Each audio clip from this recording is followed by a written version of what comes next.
राजस्थान में विधानसभा चुनाव को लेकर भाजपा ने अपने प्रत्याशियों की एक और लिस्ट जारी कर दी है। हॉट सीट में शुमार फलोदी विधानसभा सीट से भी भाजपा ने इस सूची में पत्ते खोल दिए हैं। भाजपा ने एक बार फिर फलोदी सीट से मास्टर पब्बाराम विश्नोई को टिकट दिया है। मास्टर पब्बाराम विश्नोई चौथी बार विधानसभा का चुनाव लड़ेंगे। उन्होंने पिछले 3 चुनाव भी फलोदी सीट से ही लड़े थे। गत चुनाव में कांग्रेस के महेश व्यास को उन्होंने हराया था। पार्टी ने एक बार फिर मास्टर पब्बाराम विश्नोई को मौका दिया है। चौथी सूची में उनका नाम आते ही समर्थक मास्टर पब्बाराम विश्नोई के आवास पहुंचे तथा माला पहनाकर उनका स्वागत किया। समर्थकों ने कहा कि वे इस बार जीत की हैट्रिक लगाएंगे। मास्टर पब्बाराम विश्नोई कल शुक्रवार को सुबह 11 बजे अपना नामांकन पत्र दाखिल करेंगे।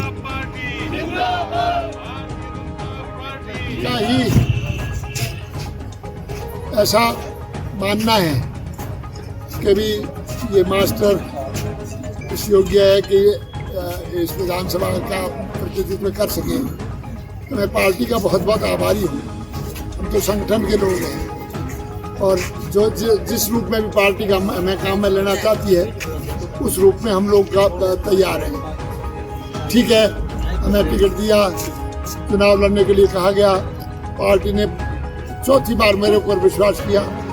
मैं बड़ा सौभाग्यशाली हूँ और पार्टी का बड़ा आशीर्वाद है। पार्टी कार्यकर्ताओं के नाम यही संदेश है कि मजबूती से लग जाइए और इस कांग्रेस के कुशासन को अंत करने के लिए, इस कुशासन रूपी राक्षस का अंत करने के लिए आप सन्नद्ध हो जाइए। सारे मिलकर के लड़िए।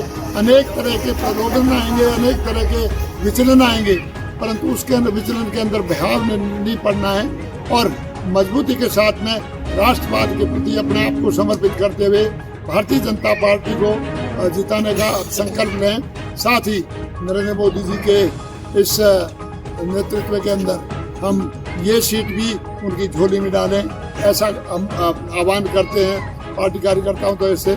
और इसके साथ में ये भी निवेदन करता हूँ कि जब टिकट थोड़ा लेट हुआ, पिछली बार 50 दिन पहले टिकट हो गया था, तो अब हम लोग रेवेन्यू गांवों तक पहुँच पाए, परंतु इस बार बहुत कम समय मिलेगा। तो ऐसी परिस्थिति में हम लोग शायद पंचायत हेडक्वार्टर तक पहुँच पाए। तो मैं उन सभी से क्षमा याचना चाहूँगा जिनके जहाँ पर मैं न पहुँच पाऊँ। आप ही हमारे वो कार्यकर्ता है जो पब्बाराम बन करके, भारतीय जनता पार्टी के कार्यकर्ता बन करके, नरेंद्र मोदी बन करके और हमारे जेपी नड्डा बन करके और हमारे सीपी जोशी बन करके इस कार्य में संलग्न हो जाएं और जब तक विजयश्री नहीं हासिल कर रहे तब तक अपने आप को कटिबद्ध रखें। यही मेरा ध्येय है। कब भरेंगे नामांकन? नामांकन हम लोग कल ही भरने वाले हैं। यह जब सूची अभी आई है तो सूचना मुझे रात्रि को ही मिल गई थी कि आपको तैयारी करनी है। तो चूंकि कल का मुहूर्त वाला है और इसके बाद में मेरे नाम से कोई ऐसा मुहूर्त नहीं आ रहा है, इसलिए कल ही भरना उचित समझा और इसलिए हमने पहले तैयारी कर ली है। पिछली बार एक कांग्रेस के प्रत्याशी थे, एक कांग्रेस के बागी प्रत्याशी थे। अपनी राह काफी आसान थी। इस बार अब तक के रुझानों से सीधा मुकाबला लग रहा है। आप इसको कहाँ तक मैं तो कह रहा कैसे मानते हैं? चौकोनी मुकाबला हो रहा है। आपको नजर नहीं आ रहा है, पता नहीं।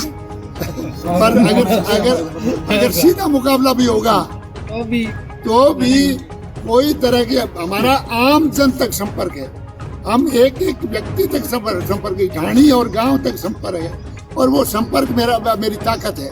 और इसके लिए मुझे कोई चिंता नहीं है कि हम सीधा मुकाबला हो, टेढ़ा मुकाबला हो और चाहे त्रिकोणीय मुकाबला हो, चाहे चौकोणीय मुकाबला। फिर भी कम समय और सीधा मुकाबला, तो प्रचार में आपको वो तो सामने वालों को भी तो उतना ही पड़ेगा ना।